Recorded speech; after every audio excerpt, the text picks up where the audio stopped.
Hello friends, அனைவருக்கும் வணக்கம். Welcome to TNPSC kingdom. So இந்த வீடியோ பதிவில நம்ம பார்க்க போற டாபிக் என்னன்னா, 7த்ல இயல் 2 வந்து பார்க்க போறோம். சரியா? ஸோ ஆல்ரெடி இயல் 1க்கான வீடியோ வந்து போட்டிருக்கோம். ஸோ பிளேலிஸ்ட்ல ஆட் பண்ணியிருக்கேன். செக் பண்ணிக்கோங்க. 6த் ஸ்டாண்டர்டும் வந்து ஃபுல்லா முடிச்சிருக்கோம். ஸோ இந்த இயல் 2ஓட தலைப்பு என்ன அப்படின்னு பார்த்தோம்னா, இயற்கை. ஓகேவா? அணிநிழல் காடு அப்படிங்கிற தலைப்பு வந்து குடுத்துருக்காங்க. இயற்கை சம்மந்தமா வந்து இந்த இயல்ல வந்து குடுத்துருக்காங்க ஃபுல்லா. ஓகேவா?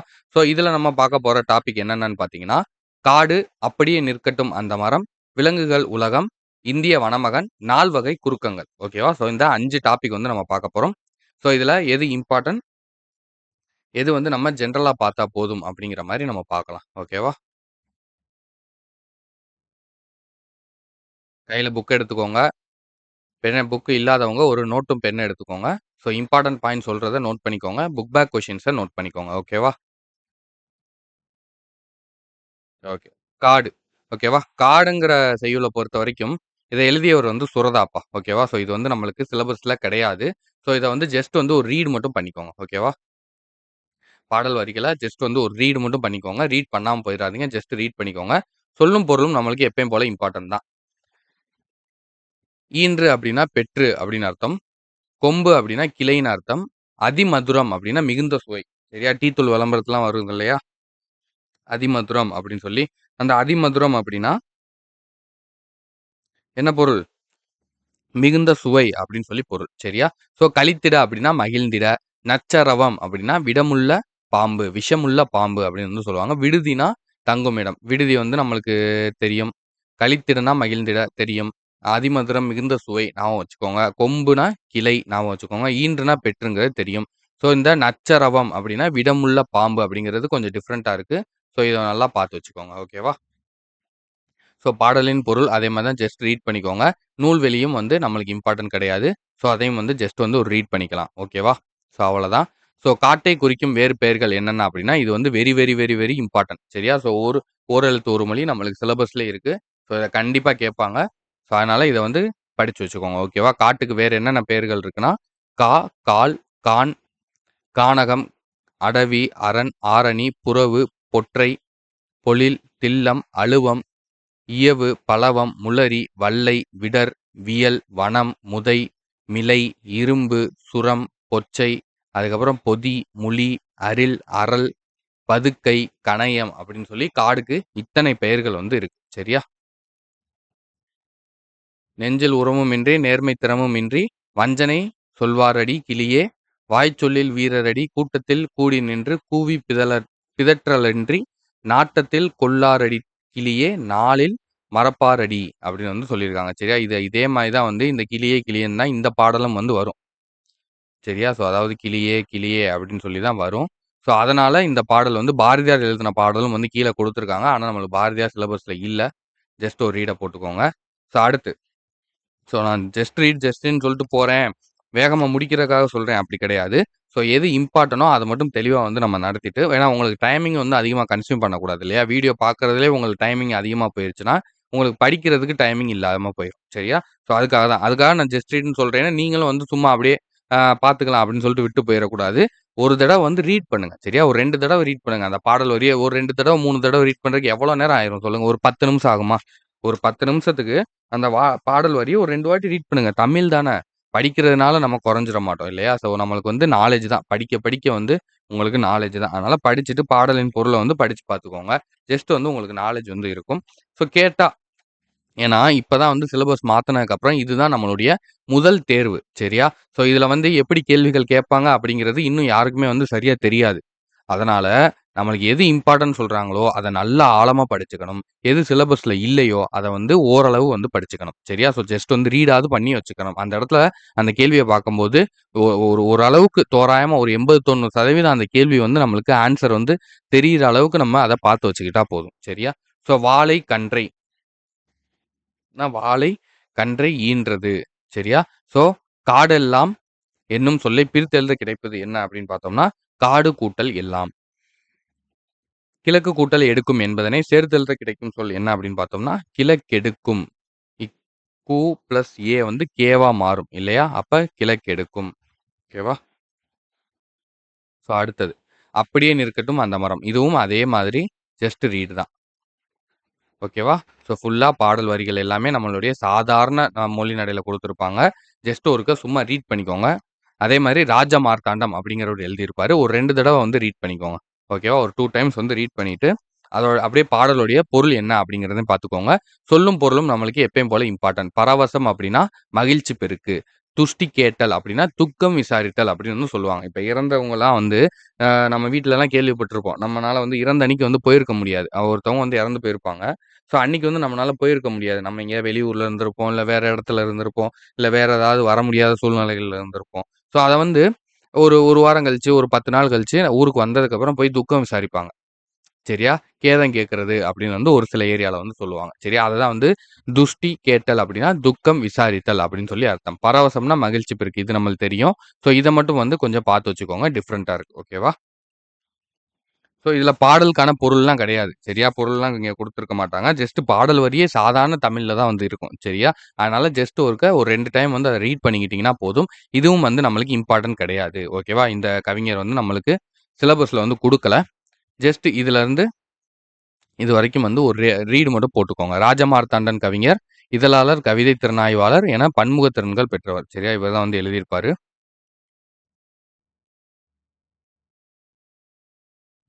கொப்புகள் விலக்கி, கொத்து கொத்தாய் கருவேலங்காய் பறித்துப் போடும் மேய்ப்பனை ஒரு நாளும் சிராய்ப்பதில்லை கருவ முட்கள். சரியா? கொப்புகள் விலக்கி, கொத்து கொத்தாய் கருவேலங்காய் பறித்துப் போடும் மேய்ப்பானை. சரியா? அதாவது ஆடு மேய்க்கிறவங்கலாம் அந்த கருவேலங்காய பறிச்சு, பறிச்சு ஆட்டுக்கு வந்து போடுவாங்க. சரியா? அவங்கள இந்த கருவேல முட்கள் வந்து சிராய்க்கிறாது அப்படின்னு வந்து சொல்றாங்க. சரியா? இது எழுதினவர் வந்து கலாப்ரியாங்கிறவங்க எழுதியிருப்பாங்க. ஸோ ஜஸ்ட் வந்து சும்மா தெரிஞ்சுக்கோங்க. அவ்வளோதான்.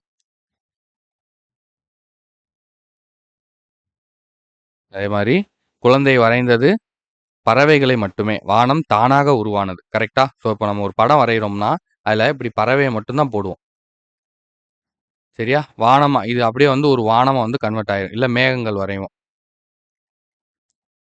சரியா? ஸோ அப்ப இது அப்படியே வந்து ஒரு வானமா வந்து நம்மளுக்கு கன்வெர்ட் ஆயிரும். அதுதான் வந்து சொல்றாங்க. ஸோ அடுத்து சரியான விடை. நாவற் பழத்திற்கு உவமையாக கூறப்படுவது எது அப்படின்னா, கோழிக்கூண்டு. ஏன்னா இந்த பாடல்ல கோழிக்கூண்டு வச்சு தான் விளாடுவாங்க. நீங்க அந்த பாடத்த சும்மா அந்த பாட்ட ரீட் பண்ணீங்கன்னா உங்களுக்கு தெரியும். சுட்ட பழங்கள் என்று குறிப்பிடுபவை என்ன அப்படின்னு பார்த்தீங்கன்னா, வேகத்தை அதாவது மண் ஒட்டிய பழங்கள். இந்த இடத்துல மண்ணுன்னு வரணும்ப்பா. உங்களுக்கு பிரிண்டிங் மிஸ்டேக்கா இருந்தா, அத எழுதி வச்சுக்கோங்க. மண் ஒட்டிய பழங்கள் அப்படின்னு சொல்லி வரணும். சரியா?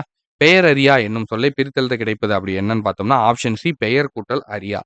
மனமில்லை என்னும் சொல்லை பிரித்தெழுத கிடைப்பது என்ன அப்படின்னு பார்த்தோம்னா, மனம் கூட்டல் இல்லை அப்படிங்கிற சொல் வந்து கிடைக்கும். நேற்று கூட்டல் இரவு என்பதை சேர்த்தெழுத கிடைக்கும் சொல் என்ன அப்படின்னு பார்த்தோம்னா, நேற்று இரவு. சரியா? வந்து ரூ கூட்டல் வந்து ரீயா மாறும். அப்ப நேற்று இரவு அப்படிங்கிறது தான் சரியான பதில். ஓகேவா? ஸோ அடுத்தது விலங்குகள் உலகம். ஓகேவா? ஸோ இது வந்து ஒரு சின்ன கதை மாதிரி. அதாவது ஒரு அம்மா வந்து அந்த அம்மாவுடைய பொண்ண வந்து ஒரு காப்பகத்துக்கு கூட்டு போவாங்க. அதாவது சரணாலயத்துக்கு வந்து கூட்டு போவாங்க. விலங்குகள் காப்பகத்துக்கு கூட்டு போவாங்க. அது எங்கேன்னா, முண்டந்துறை புலிகள் காப்பகத்துக்கு வந்து கூட்டு போவாங்க. அங்கே அந்த வன காப்பாளரோட அந்த பொண்ணு, சின்ன பொண்ணு ஆதினி அப்படிங்கிற அந்த சின்ன பொண்ணு என்ன பேசுது அப்படிங்கிற அந்த தகவல் வந்து குடுத்துருப்பாங்க. இதுல வந்து நம்மளுக்கு ஒரு சில பாயிண்ட்ஸ் வந்து உள்ள கிடைக்கும். சரியா? அத மட்டும் எடுத்துக்கோங்க. ஏன்னா, சிலபஸ்ல டைரக்ட்டா கவர் ஆகலைனாலும், உள்ள நம்ம ரீட் பண்ற விஷயங்கள் ஏதாவது ஒரு இடத்துல வந்து மேட்ச் ஆகும். அதனால தான் நம்ம ஜஸ்ட் ரீட்னாலும் பண்ணிக்கோங்க அப்படின்னு வந்து சொல்றோம். அந்த மாரி இத பொறுத்தவரைக்கும் ஒரு சில பாயிண்ட் இருக்கு. அத மட்டும் சொல்றேன் நோட் பண்ணிக்கோங்க. ஆ முண்டந்துறை புலிகள் காப்பகம் இருக்கு பார்த்தீங்களா? அதுதான் வந்து தமிழ்நாட்டினுடைய 2வது மிகப்பெரிய காப்பகம். சரியா? 895 சதுர கிலோமீட்டர். தமிழ்நாட்டினுடைய முதல் மிகப்பெரிய காப்பகம் எது? அப்படிங்கிறத கீழ கமெண்ட்ல சொல்லுங்க. இது உங்களுக்கான கேள்வி. Batch students or YouTube students யார் வந்து கரெக்ட்டா பதில் சொல்றீங்க அப்படிங்கிறத பார்க்கலாம். தமிழ்நாட்டினுடைய 2வது மிகப்பெரிய காப்பகம் வந்து முண்டந்துறை புலிகள் காப்பகம். அதே மாதிரி தமிழ்நாட்டினுடைய 1வது மிகப்பெரிய காப்பகம் எது? அப்படிங்கிறத கீழ கமெண்ட் பண்ணுங்க. இது 895 சதுர கிலோமீட்டர் பரப்பளவு கொண்டது. இங்கு யானை, புலி, சிறுத்தை, மான், கரடி, காட்டு மாடு போன்ற அரிய விலங்குகள் வாழ்கின்றன அப்படின்னு வந்து சொல்லியிருக்காங்க. ஸோ நெக்ஸ்ட் பார்த்தீங்க அப்படின்னா, யானைகள பத்தி சொல்லியிருப்பாங்க. உலகில் 2 வகையான யானைகள் உள்ளன. ஒண்ணு வந்து ஆசிய யானைகள், இன்னொன்னு ஆப்பிரிக்க யானைகள். சரியா? ஏசியன் எலிபன்ட்ஸ், ஆப்பிரிக்கன் எலிபன்ட்ஸ் அப்படின்னு சொல்லி 2 டைப் இருக்கு நம்மளுக்கு தெரியும். இதுல ஆசிய யானைகளுக்கு ஆண் யானைக்கு தந்தம் உண்டு. பெண் யானைக்கு தந்தம் கிடையாது. நம்ம ஆசியா சைடுல நம்ம நாட்டு சைடுல உள்ள யானைகளுக்கெல்லாம் வந்து ஆண் யானைக்கு மட்டும் தான் தந்தம் இருக்கும். பெண் யானைகளுக்கு தந்தம் இருக்காது. சரியா? ஆனா ஆப்பிரிக்க யானைகளுக்கு 2 யானைக்குமே வந்து தந்தம் இருக்கும். சரியா? ஆப்பிரிக்கால உள்ள யானைக்கு ஆண் யானைக்கும் தந்தம் இருக்கும். பெண் யானைக்கும் தந்தம் இருக்கும். ஓகேவா? ஸோ அடுத்தது. யானைகள் எப்பொழுதும் கூட்டமாகத்தான் வாழும். இது நம்மளுக்கு தெரியும். யானை எப்பயுமே கூட்டமா தான் இருக்கும். இந்த கூட்டத்திற்கு ஒரு பெண் யானை தான் வந்து எப்பயுமே தலைமை தாங்கும். அங்கே ஆண் கிடையாது. பெண் யானை தான் வந்து தலைமை தாங்கும். யானைகள் தங்களுக்கு தேவையான தண்ணீர், உணவு ஆகியவற்றிற்காக இடம் பெயர்ந்து கொண்டே இருக்குமாம்ப்பா. இப்ப அதனால தான் நம்ம நெறைய நியூஸ்லலாம் பார்க்குறோம் இல்லையா? யானை வந்து ஒரு ஊருக்குள்ள புகுந்துருச்சு.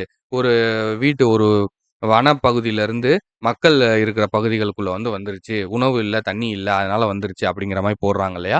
ஸோ இந்த மாதிரி உணவையும், தண்ணீரையும் தேடி யானை வந்து இடம்பெயர்ந்து போய்க்கிட்டே இருக்கும். ஏன்னா, யானை ஒரு நாளைக்கு சாப்பிடக்கூடிய அளவு வந்து அதிகம். ஏன்னா, 250 கிலோ புல்லு சாப்பிடுமாம்.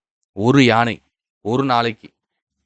250 கிலோ புல்லும், இலைதழைகளையும் வந்து சாப்பிடுமாம். அதே மாதிரி 65 லிட்டர் வந்து தண்ணி குடிக்குமாம். 250 கிலோ வந்து சாப்பாடு, 65 லிட்டர் தண்ணியாம். அப்ப யோசிச்சு பாருங்க. 65 லிட்டர் தண்ணி குடிக்கணும்னா, அப்ப அதுக்கு வந்து எவ்வளோ தண்ணி தேவ? யானை மிகுந்த நினைவாற்றல் கொண்ட விலங்கு. அது பாசம் நிறைந்த விலங்கும் கூட அப்படின்னு வந்து சொல்லுவாங்க. மிகுந்த நினைவாற்றல். அதாவது இப்ப இந்த யானைகள்லாம் வந்து உங்களுக்கு ஒண்ணு சொல்றேன். அதாவது இப்ப இந்த யானைகள்லாம் வந்து ஊருக்குள்ள போகுது இல்லையா? கிராமத்துக்குள்ள இந்த மாரிலாம் வந்து புகுந்து போகுது இல்லையா? ஸோ இதே வந்து என்ன சொல்றாங்கன்னா, அது வழி தெரியாம, வழி தவறி அந்த மாரிலாம் வந்து யானைகள் போறது கிடையாது. சரியா? உண்மையான ரீசன் என்ன அப்டின்னா, ஸோ அந்த யானைகளுக்கு வந்து ஒரு 5 வயசு அந்த மாரி அந்த யானை வந்து குட்டியா இருக்கும்போது, அப்போ அந்த யானை அந்த கூட்டத்துல இருக்கும்போது, அந்த அந்த கூட்டத்தினுடைய மூத்த பெண் யானை வந்து இருக்கும் இல்லையா? அந்த பெண் யானை என்ன பண்ணும்னா, இந்த மாரி குட்டிகள் எல்லாத்தையுமே கூட்டிட்டு போயி, எல்லா வழித்தடங்களையும் வந்து காட்டும். சரியா? எங்க தண்ணி கிடைக்கும்? எங்க சாப்பாடு கிடைக்கும்? இங்க தண்ணி இல்லைன்னா, அப்ப எங்கே போகலாம்? எங்கேயுமே தண்ணி இல்லைன்னா, அப்ப எங்கே போகலாம்? புரியுதா உங்களுக்கு? இந்த மாதிரி அந்த யானைகளுக்கு வந்து வழித்தடங்கள வந்து அந்த மூத்த யானைகள் வந்து காட்டி வைக்கும். அந்த பெண் யானை தலைமை தாங்கும்ன்னு சொல்றாங்க பார்த்தீங்களா? அந்த பெண் யானை வந்து அந்த குட்டிகளுக்கெல்லாம் வந்து காட்டும். அப்ப அந்த யானை வந்து வளர்ந்துகிட்டே இருக்கும். சரியா? வளர்ந்து ஒரு சில நேரம் அந்த கூட்டத்தோடயே இருக்கும். ஆண் யானை ஆயிருச்சுன்னா பிரிஞ்சு போயிரும் சண்டை போட்டு.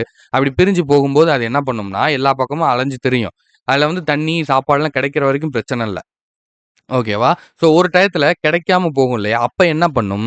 அதுக்கு இருக்கக்கூடிய இந்த நினைவாற்றல யூஸ் பண்ணி, அந்த முன்னாடி ஒரு 50, 60 வருஷத்துக்கு முன்னாடி சரியா?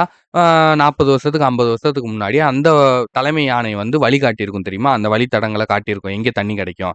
4 இடம் நம்மளுக்கு வந்து தண்ணி கிடைக்கும். நீங்க 4 இடத்துல இல்லைன்னா 5வதா எங்கே தண்ணி கிடைக்கும்னு அதுக்கான வழித்தடம் வந்து ஞாபகம் இருக்கும். அத வச்சு அந்த யானை அந்த தண்ணீர தேடி போகும்.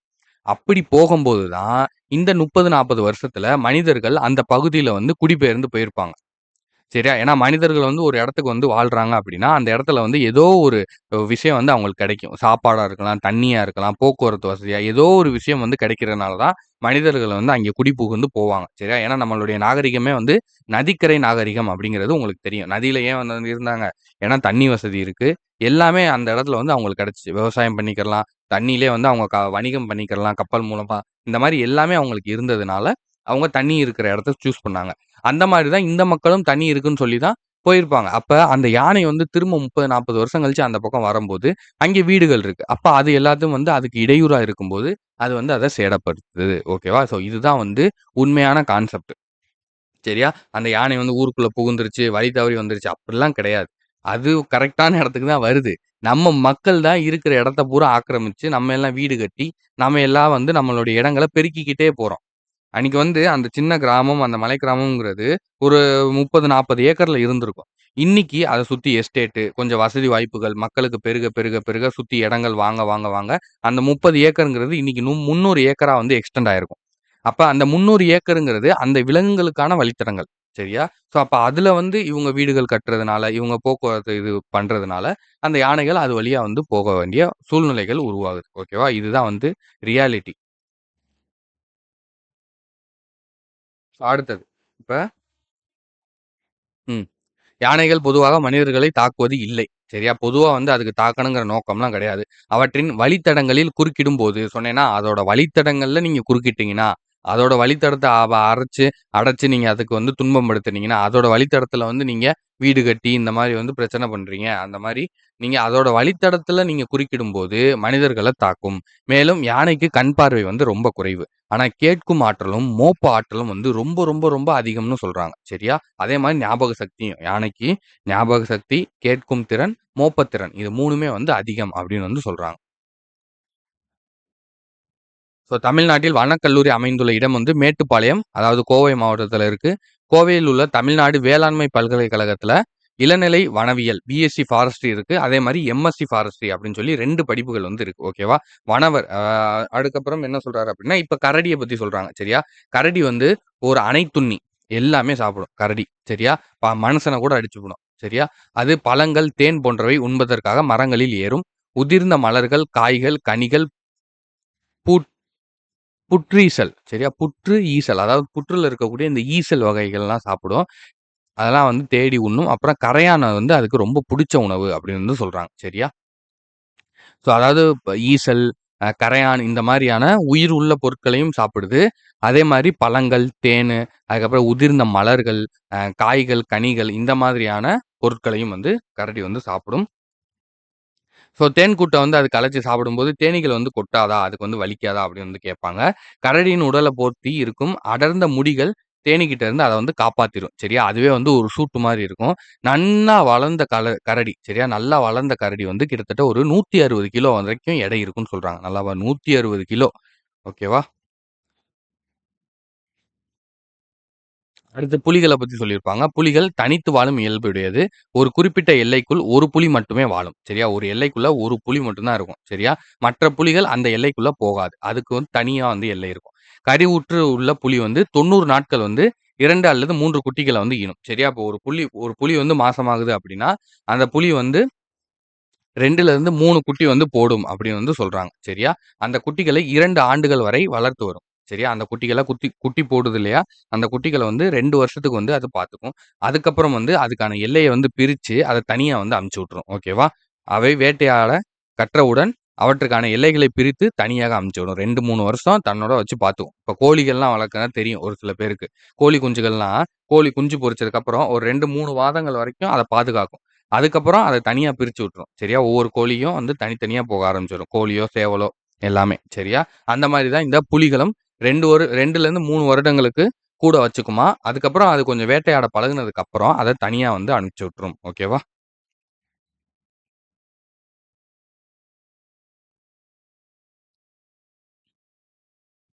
அடுத்து "காட்டுக்கு அரசன் சிங்கத்தை சொல்கிறார்களே" அப்படின்னு வந்து கேட்கும்போது, உலகில் ஆசிய சிங்கம், ஆப்பிரிக்க சிங்கம் என 2 வகை சிங்கங்கள் வந்து இருக்கு. சரியா? இந்தியால குஜராத் மாநிலத்தில உள்ள கீர் பூங்கா, அதாவது கீர் சரணாலயம் அப்படின்னு வந்து சொல்லுவாங்க. கீர் சரணாலயம் அப்படின்னு வந்து சொல்லுவாங்க. அங்கே மட்டும் தான் ஆசிய சிங்கங்கள் வந்து இருக்கு. சரியா? நீளம், உயரம் மத்த இடத்துலலாம் வந்து ஆப்பிரிக்க சிங்கங்கள் தான் இருக்கு. ஆசிய சிங்கங்கள் இந்த கீர் பூங்கால மட்டும் தான் இருக்குன்னு சொல்றாங்க. நீளம், உயரம், பருமன், எடை, பலம், வேட்டையாடும் திறன் ஆகிய அனைத்திலும் சிங்கத்த விட புலி தான் உயர்ந்தது அப்படின்னு சொல்றாங்க. அதனால இயற்கை விஞ்ஞானிகள் என்ன சொல்றாங்கன்னா, புலி தான் காட்டுக்கு அரசன் அப்படின்னு வந்து சொல்றாங்களாம். சரியா? அடுத்து புள்ளிமான்கள பத்தி சொல்லியிருப்பாங்க. இந்தியாவில் சருகுமான், மிலாமான், வெளிமான் என பல வகையான மான்கள் வந்து இருக்கு. சரியா? எல்லா வகை மான்களிலயும் வந்து நம்மோட நாட்டுல உள்ள புள்ளிமான்கள் தான் வந்து அழகுல சிறந்தது அப்படின்னு வந்து சொல்றாங்க. ஓகேவா? ஓகே. அடுத்து இதெல்லாம் வந்து ஜஸ்ட் ரீட் பண்ணி பார்த்துக்கோங்க. அவ்வளதான். ஆசிய யானைகளின் ஆண், பெண் யானைகளுக்கு வேறுபடுத்துவது என்ன அப்படின்னா, ஆசிய யானைகளுக்கு என்ன இருக்காது? தந்தம் வந்து இருக்காது. ஆண் யானைக்கு இருக்கும், பெண் யானைக்கு இருக்காது. தமிழகத்தில் புலிகள் காப்பகம் அமைந்துள்ள இடம் எது அப்படின்னு பார்த்தோம்னா, முண்டந்துறை. காட்டாறு என்னும் சொல்லை பிரித்தெழுத கிடைப்பது சாரிப்பா. காடு கூட்டல் ஆறு ஆப்ஷன் ஏ. அனைத்துண்ணி என்னும் சொல்லை பிரித்தெழுத கிடைப்பது அனைத்து கூட்டல் உண்ணி. நேரம் கூட்டல் ஆகி என்பதனை சேர்த்தெழுத கிடைப்பது நேரம் ஆகி. வேட்டை ஆடிய என்பதனை சேர்த்தெழுத கிடைக்கும் சொல் என்ன அப்படின்னு பார்த்தோம்னா, வேட்டை ஆடிய அப்படிங்கிற சொல் வந்து கிடைக்கும். ஓகேவாப்பா? அடுத்தது. காட்டின் வளத்தை குறிக்கும் குறியீடு என்று அழைக்கப்படும் விலங்கு என்ன அப்படின்னு பார்த்தோம்னா, புலி. ஏன்னா புலி தான் வந்து அந்த காட்டினுடைய குறியீட வந்து குறிக்கும். அது வந்து சொல்லியிருப்பாங்க உள்ள ரீட் பண்ணி பாருங்க. நானே உங்களுக்கு சொல்றேன். ஓகேவா? அந்த அந்த ஏரியா மட்டும் லைட்டா விட்டுட்டோம். இந்தா இருக்கு பார்த்தீங்களா? புலி ஒரு காட்டின் வளத்தை குறிக்கும் குறியீடு. சரியா? புலிய வச்சு தான் ஒரு காடு வளமா இருக்கா, இல்ல வளம் குன்றி இருக்கா அப்படிங்கிறத கண்டுபிடிப்பாங்க. எத்தன புலி உயிரோட இருக்கோ, அத வச்சு தான் கணக்கு பண்ணுவாங்க. சரியா? புலி தனக்கான உணவை வேட்டையாடிய பின்பு, வேறு எந்த விலங்கையும் வேட்டையாடாது. சரியா? அதாவது பசிச்சா தான் புலி வேட்டையாடும்னு சொல்லுவாங்க தெரியுமா? அந்த மாரி தான். எப்பயுமே எல்லாத்தையும் வள்ளு வள்ளுன்னு திங்கக்கூடாது. பசிச்சா தான் புலி வேட்டையாடும். பசி இல்லைன்னா சும்மா போய்லாம் அது வேட்டையாடாது. ஓகேவா? அது வந்து வேற மாதிரி. ஓகேவா? பசிச்சா வேட்டையாடும். அதனை பண்புள்ள விலங்குன்னு சொல்றாங்க. ஓகேவா? அதாவது அதோட உணவுக்கு மட்டும் அது வேட்டையாடுது. மத்தபடி எந்த விலங்கையும் வந்து அது வேட்டையாடுறது கிடையாது. அதனால அது வந்து பண்புள்ள விலங்கு அப்படின்னு சொல்றாங்க. சரி, அவ்வளதான். ஓகேவா? இது மட்டும் தான். இந்த இடத்துல.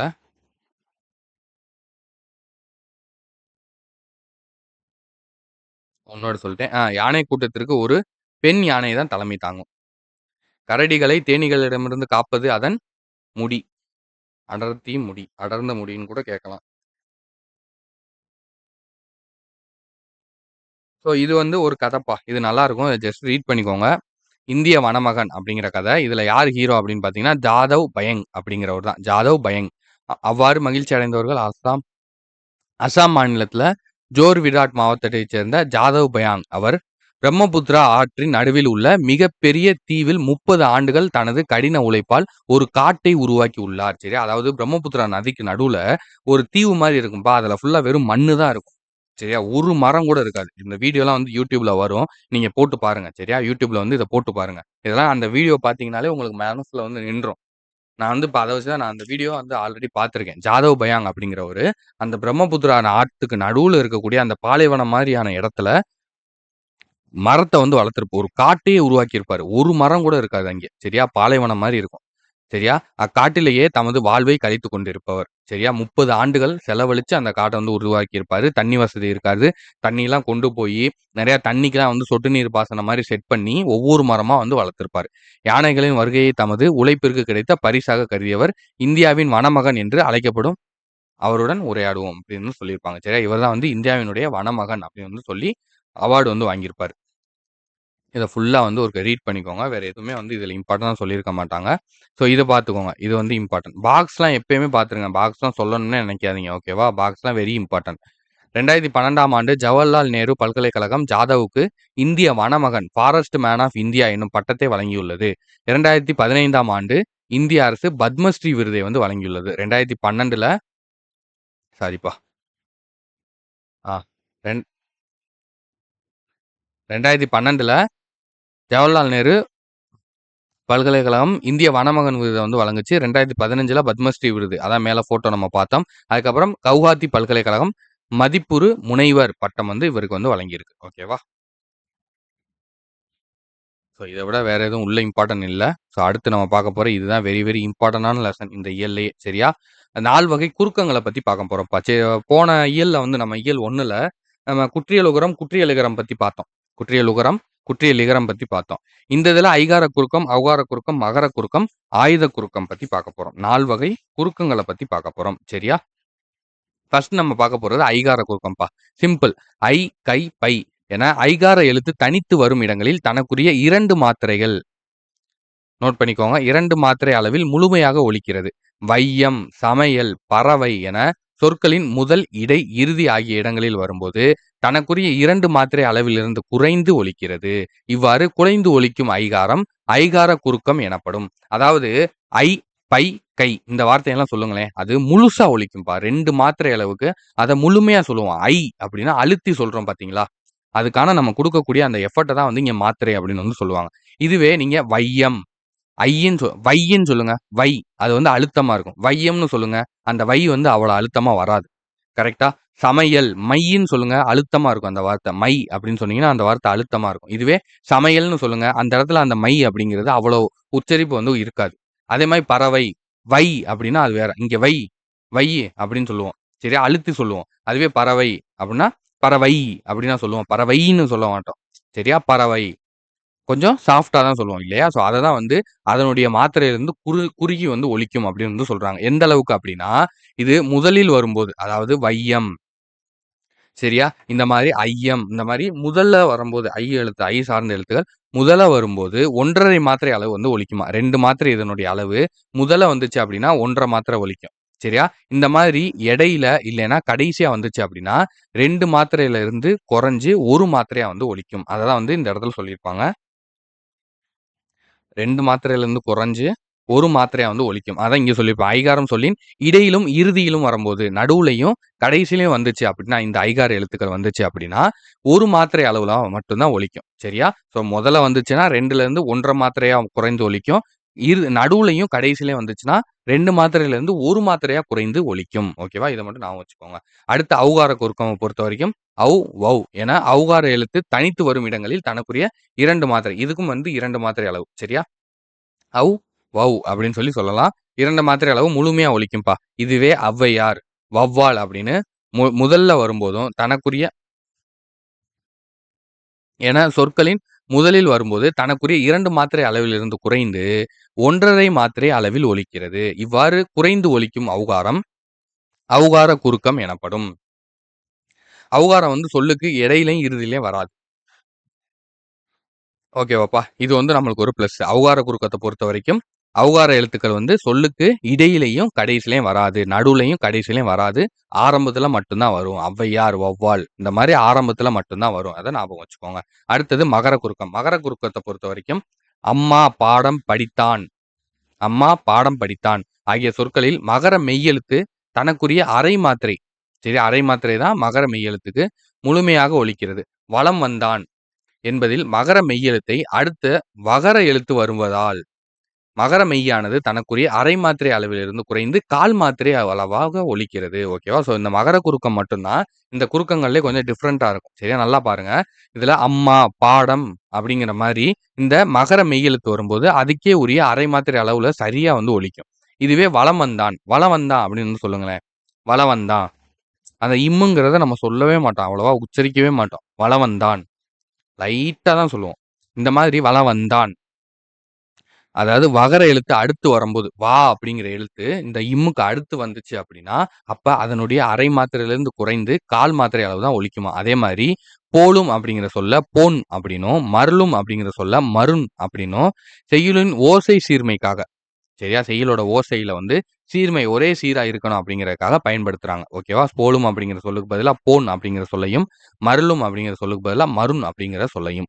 இச்சொற்களில் மகர மெய்யானது இன், இம், இன், இன் ஆகிய எழுத்துக்களை அடுத்து வருவதால் தனக்குரிய அரை மாத்திரை அளவிலிருந்து குறைந்து 1/4 மாத்திரை அளவில் ஒலிக்கிறது. இவ்வாறு குறைந்து ஒலிக்கும் மகரம் மகர குறுக்கம் எனப்படும். சரியா? ஸோ இதுல இந்த இன்னுக்கு அடுத்து ஓகேவா? மகர மெய்யானது இன், இன் ஆகிய எழுத்துக்களை அடுத்து வர்றதுனால, இந்த இம் அப்படிங்கிற எழுத்து வந்து அரையா வந்து குறைஞ்சு கா மாத்திரையா வந்து குறைஞ்சிருது. சரியா? போலும் அப்படின்னா, அப்ப அரை மாத்திரை இருக்கும். இம் வந்து நல்லா உச்சரிப்பாகுது பாருங்க. இதுவே போன் அப்படின்னு சொல்லுங்க. அந்த இன்னு வரைக்கும் தான் நல்ல உச்சரிப்பாகும். இம்மு வந்து குறைச்சு தான் உச்சரிப்பாகும். அப்ப அரை மாத்திரையிலிருந்து கா மாத்திரையா குறைஞ்சிருது. இதுவே மருளும் அப்படின்னா, இம்மு வந்து நல்லா உச்சரிப்பாகுது. மருண் அப்படின்னா, இம்மு வந்து குறையுது. அப்ப மருளுமுக்கு அரை மாத்திரை, மரும்க்கு கா மாத்திரை தான். சரியா? ஸோ இத வந்து ஞாபகம் வச்சுக்கோங்க. ஆயுத குறுக்கத்த பொறுத்தவரைக்கும் ஆயுத எழுத்துக்கள் வரணும். ஆகிய சொற்களில் ஆயுத எழுத்து தனக்குரிய அரை மாத்திரை அளவுல ஒலிக்கும். ஆயுத எழுத்துக்கும் அரை மாத்திரை தான். ஓகேவா? ஐகார குறுக்கத்துக்கும், ஔகார குறுக்கத்துக்கும் தான் 2, 2 மாத்திரைகள். சரியா? அதுல ஐகார குறுக்கத்துல மொழிக்கு முதல்ல ஸ்டார்ட் ஆச்சுன்னா 2 மாத்திரையிலிருந்து 1 1/2 மாத்திரையா குறைஞ்சு ஒலிக்கும். இதுவே மொழிக்கு நடுவுலயும், கடைசிலயும் ஒரு சொல்லுக்கு நடுவுலயும், கடைசிலயும் ஐகார எழுத்துக்கள் வந்துச்சு அப்படின்னா, அது 2 மாத்திரையிலிருந்து குறைஞ்சு 1 மாத்திரையா ஒலிக்கும். சரியா? இப்ப அடுத்து ஔகார குறுக்கத்த பொறுத்தவரைக்கும் 2 மாத்திரை தான் அதுக்கும். அதுல மொழிக்கு இடையிலயும், கடைசிலயும் ஔகார குறுக்கம் வராது.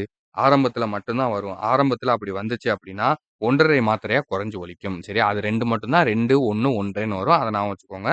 மகர குறுக்கத்த பொறுத்தவரைக்கும் அரை மாத்திரை தான் அரை மாத்திரை அளவு தான் ஒலிக்கும். ஸோ போலும், மருளும் இந்த மாரி எழுத்துக்களுக்கு பதிலா போன், மரும் அப்படின்னு நம்ம மாத்தி யூஸ் பண்ணும்போது, இன்னுக்கு அடுத்து இம்மு வர்றதுனால, அந்த அரை மாத்திரை குறைஞ்சு 1/4 மாத்திரையா ஒலிக்கும். அதே மாரி வகர எழுத்து அடுத்து வந்தாலும், சரியா? இப்ப அ இந்த மகரத்துக்கு அடுத்து வகர எழுத்துக்கள் வந்தாலும், அது அரை மாத்திரையிலிருந்து குறைஞ்சு கா மாத்திரையா ஒலிக்கும் அப்படிங்கிறத தெரிஞ்சுக்கோங்க. ஆயுத குறுக்கத்துக்கும் அடுத்து அதே மாரி அரை மாத்திரை தான். சரியா? மகர குறுக்கமும், ஆயுத குறுக்கமும் வந்து அரை மாத்திரை. ஔகார குறுக்கமும், ஐகார குறுக்கமும் வந்து 2, 2 மாத்திரைகள். சரியா? ஸோ அதுலேருந்து குறையும். ஓகேவா? ஸோ ஏன் இத இவ்வளோ நேரம் நடத்துனேன்? ஒரு பேஜ் வந்து இவ்வளோ நேரம் நடத்துனேன். இவ்வளோ தூரம் வந்து எல்லாம் ஸ்லோவா நடத்திட்டு, ஃபாஸ்ட்டா நடத்திட்டு, இத வந்து ஏன் இவ்வளோ தூரம் நடத்துறோம்னா, வெரி இம்பார்ட்டன்ட். ஓகேவா? இலக்கணம் தான் வந்து இப்ப இப்ப வரக்கூடிய 2025 குரூப் 4ல நம்மளுக்கு முக்கியமான பகுதி அப்படிங்கிறது நம்மளுக்கு இந்த இலக்கணம் தான். சரியா?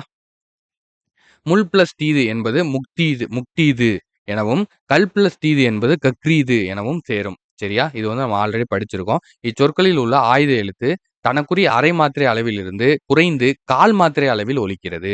இவ்வாறு குறைந்து ஒலிக்கும் ஆயுதம் ஆயுத குறுக்கம் எனப்படும். சரியா? அதே மாரி இதுலயுமே வந்து இந்த முள் பிளஸ் தீது முக்தீது, அதுக்கப்புறம் கல் பிளஸ் தீது கக்தீது அப்படின்னு வரும்போது, தனக்கு அரை மாத்திரையிலிருந்து குறைஞ்சு கால் மாத்திரையா ஒலிக்குதாம். ஓகேவா? ஸோ அத வந்து ஞாபகம் வச்சுக்கோங்க.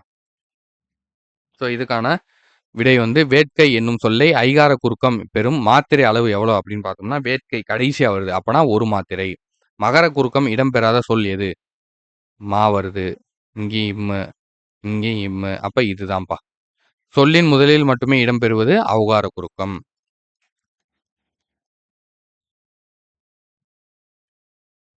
அடுத்து பால் வந்து பால் 5 வகைப்படும். ஆண்பால், பெண்பால், பலர்பால், ஒன்றன்பால், பலவின்பால். சரியா? இதுல 3 வந்து உயிர்திணை, உயர்திணை. சரியா? அடுத்த 2 வந்து அஃறிணை. ஓகே. இங்க குடுத்திருக்காங்களா? உயர்திணை. ஓர் ஆணை குறிப்பது ஆண்பால், ஒரு பெண்ணை குறிப்பது பெண்பால். சரியா? மாணவன், செல்வன், ஆதினி, மாணவி.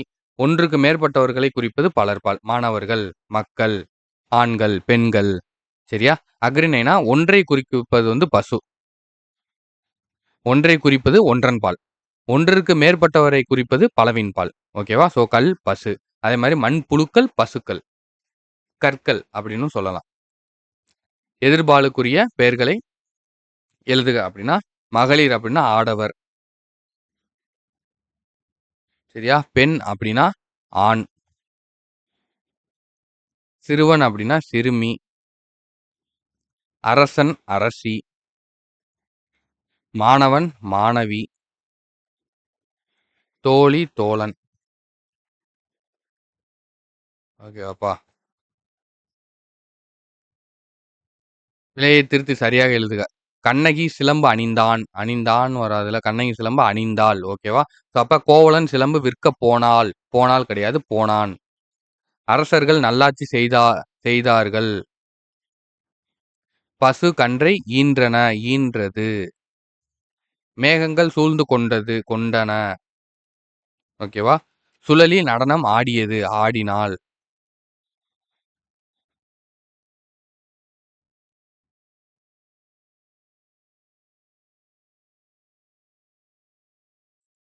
ஸோ அவ்வளோதான்ப்பா. சொற்களை இணைத்து புதிய சொற்கள் இதெல்லாம் உங்களுக்கு தெரியும்.